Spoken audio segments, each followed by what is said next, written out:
आप देख रहे हैं नॉन स्टॉप एट 9 में हूं मानक गुप्ता। एमपी में नकली प्लाज्मा गिरोह सक्रिय होने का बड़ा मामला सामने आया है। इसका खुलासा तब हुआ जब एक कोविड मरीज की प्लाज्मा चढ़ाने के बाद संदिग्ध मौत हो गई। इस मामले में सरकार ने जांच कमेटी गठित कर कथित तौर पर नकली प्लाज्मा सप्लाई करने वालों की धरपकड़ तेज कर दी है। एक तरफ जहां प्लाज्मा कोरोना संक्रमित मरीजों के लिए जीवन दान बन रहा है, तो वहीं मध्य प्रदेश के ग्वालियर में एक कोविड मरीज को प्लाज्मा चढ़ने के बाद हुई संदिग्ध मौत के बाद इस बात के भी संकेत मिल रहे हैं कि मध्य प्रदेश में नकली प्लाज्मा का रैकेट सक्रिय हो रहा है। इसको लेकर मध्य प्रदेश सरकार ने एक जांच कमेटी भी गठित कर दी है।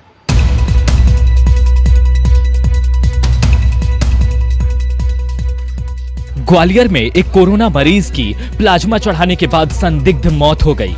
संदेह है कि प्रदेश में नकली प्लाज्मा का कोई रैकेट चल रहा है।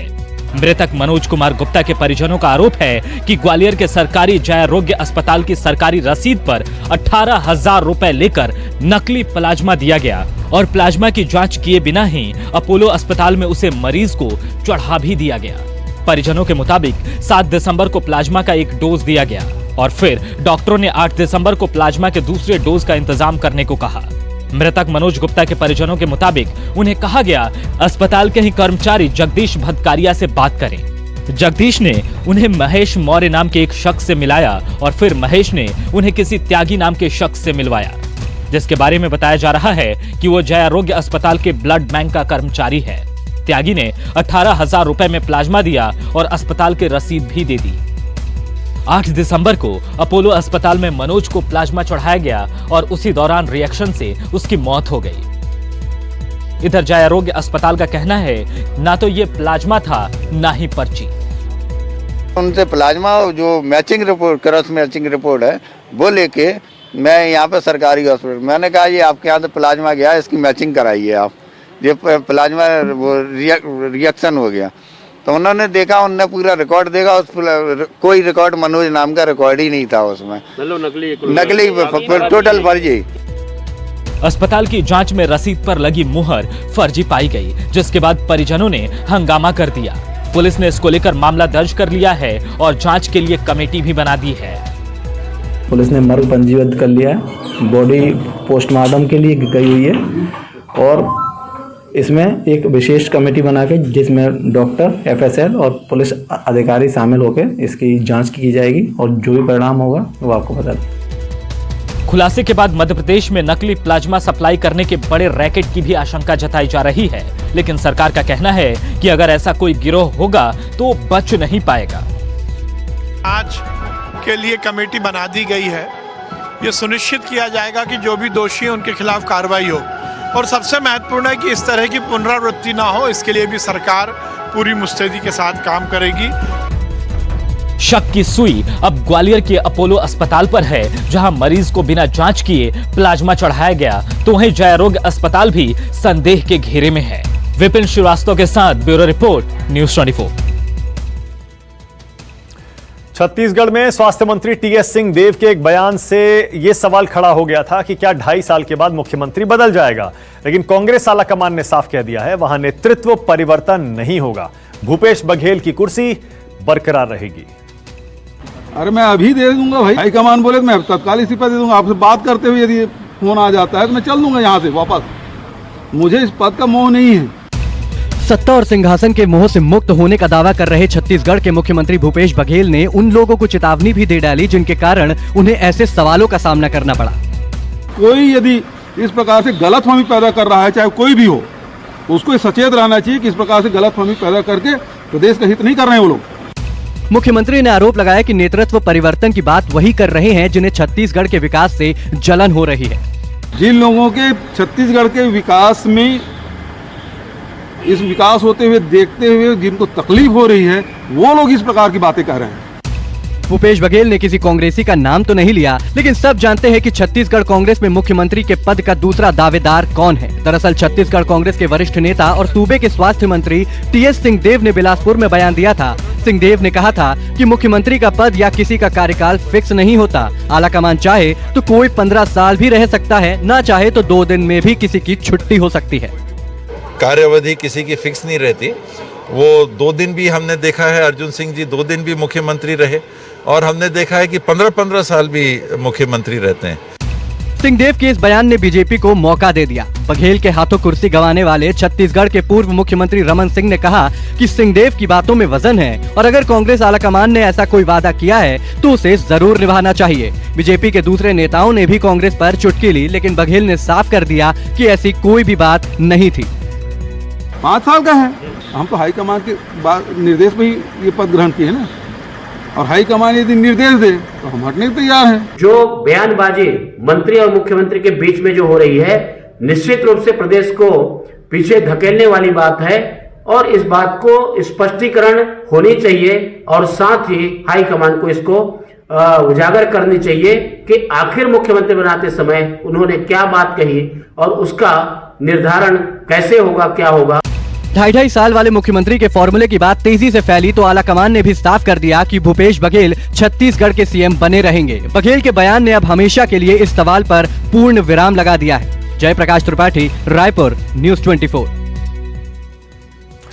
दिल्ली में 16 दिन से डटे किसानों से एक बार फिर कृषि मंत्री नरेंद्र सिंह तोमर ने आंदोलन वापस लेने की अपील की है। तोमर ने एक बार फिर एमएसपी जारी रखने का भरोसा दिया, लेकिन किसान टस से मस नहीं हुए। तो वहीं केंद्रीय मंत्री प्रकाश जावड़ेकर ने आरोप लगाया है किसानों का आंदोलन हाईजैक हो गया है। ये देश को बदनाम करने की बड़ी साजिश है और उसी के तहत शाहीन बाग का पार्ट 2 अब चलेगा। किसानों ने सरकार का प्रस्ताव ठुकराया तो मंत्री जी को शाहीन बाग की याद आ गई। न्यूज़ 24 से खास बातचीत में जावड़ेकर ने आरोप लगाया कि दिल्ली में किसानों का आंदोलन हाईजैक हो गया है और अब यह आंदोलन शाहीन बाग पार्ट 2 बन गया है। तो किसान आंदोलन है ही नहीं अभी।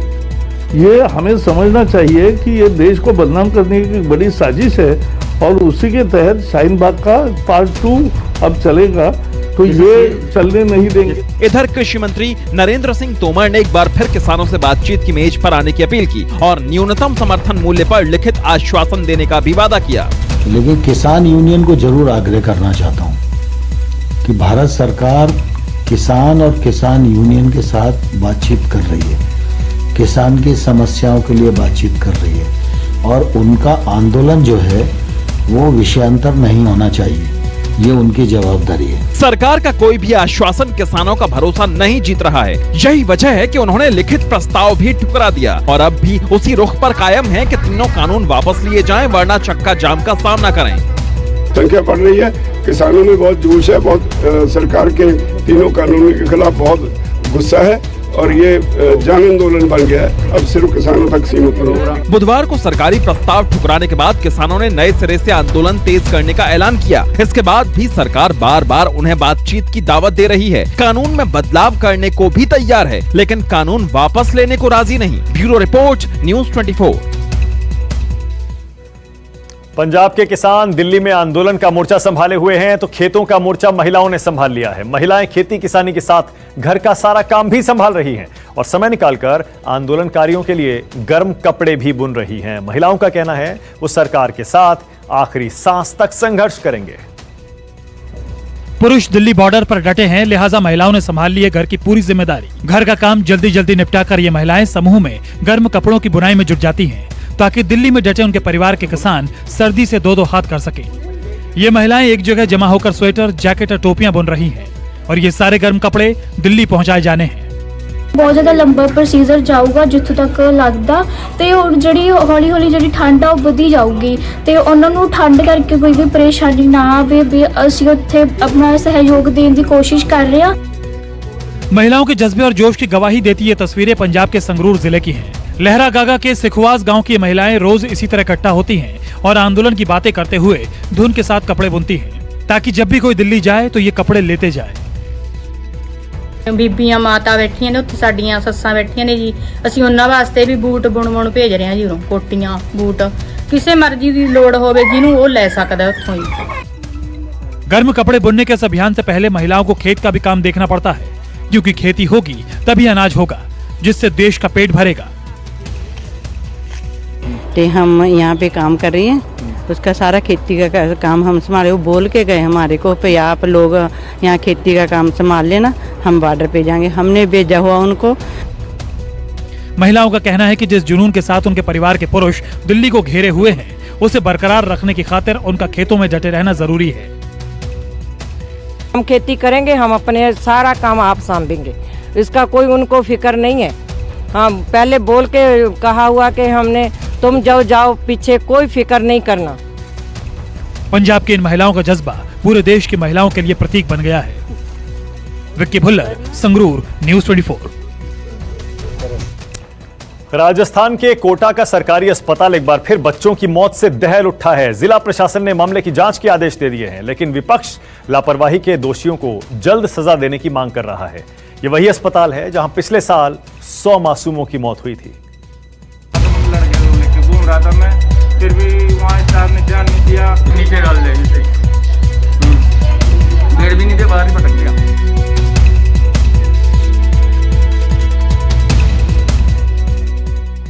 एक एक कर मौत की नींद सोते चले गए। दुनिया को देखने से पहले ही दुनिया छोड़ गए दर्जन से ज्यादा बच्चे। सरकारी दस्तावेज में ये इमारत एक अस्पताल है। फाइलों में मेडिकल स्टाफ और दवाओं का मुकम्मल इंतजाम है, लेकिन जान बचाने में रिकॉर्ड इतना खराब हो चला है कि लोग इसे कोटा का कब्रगाह कहने से भी नहीं चूकते। माँ का दूध पिलाओ, ऐसे करो वैसे करो, तुम्हारे ध्यान तो दो कम से कम। कोटा के इसी जेके लोन अस्पताल में पिछले साल डॉक्टरों की लापरवाही के कारण 100 से ज्यादा बच्चों की मौत हो गई थी। अखबारों की सुर्खियां बनी थीं, लेकिन स्याही का रंग सूखते ही जिम्मेदारी भी जाती रही। नतीजा आपके सामने है। तुम लड़के को लेके घूम रहा था मैं, फिर भी वहाँ स्टाफ ने ध्यान नहीं दिया। सुबह फोन करते मैं तो यहाँ गया था और लड़का एक्सपायर हो गया हमारा। परिजनों का आरोप है कि 2 से 3 दिन तक कोई भी डॉक्टर इन बच्चों को देखने नहीं आया और इनकी हालत बिगड़ती चली गई। घर वाले मेडिकल स्टाफ के सामने गिड़गिड़ाते रहे, लेकिन उनकी फरियाद नक्कार खाने की तूती बनकर रह गई। उधर भेज दिया दूसरे रूम में, तो वहाँ पे भी नीचे डाल दिया ऐसे ही। बेड भी नहीं दिया, बाहर ही पटक दिया। फिर क्या हुआ? फिर वहाँ से हम उठा के उधर ले गए, वहाँ पे बताया था तो वहाँ पे था। फिर उसके बाद में कुछ भी नहीं करा, फिर डॉक्टरों ने देखा भी नहीं।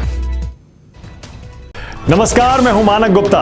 अगर आपको हमारा ये वीडियो पसंद आया हो तो इसे लाइक और शेयर जरूर करें, और हां, हमें सब्सक्राइब और फॉलो करना ना भूलें, ताकि आप देश और दुनिया की कोई खबर मिस ना करें। तो जुड़े रहिए हमारे साथ और देखते रहिए न्यूज़ 24।